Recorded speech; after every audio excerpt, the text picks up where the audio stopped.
Moja mać však dobyše zaje potom na dživo hič, když je věstě bylo, že by nan co jac nevročí, doma nevročí, da je ona při druhotvaru sobou pomala, odbíve vody ju do vochos.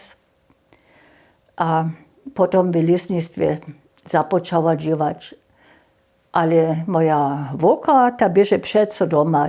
Ja se ona ju starała, z bratom je kuštički dzień rano a w obiad wariła, a so se z nami zabierała. No tak wiele nic, ale ja sam so od nie wiele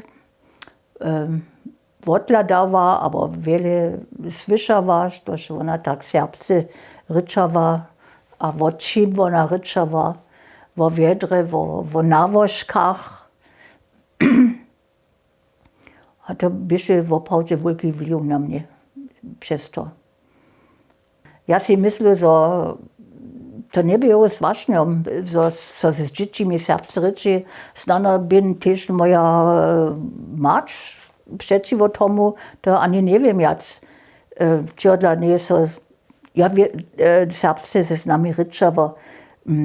Všako je to všude v Slepianskej končine a všude tež tak było.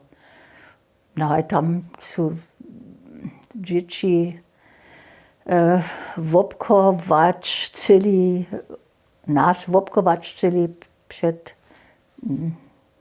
szpatnymi uprajeniami, aber ja nie wiem, kiedy to so najpierw prajeć najlepiej.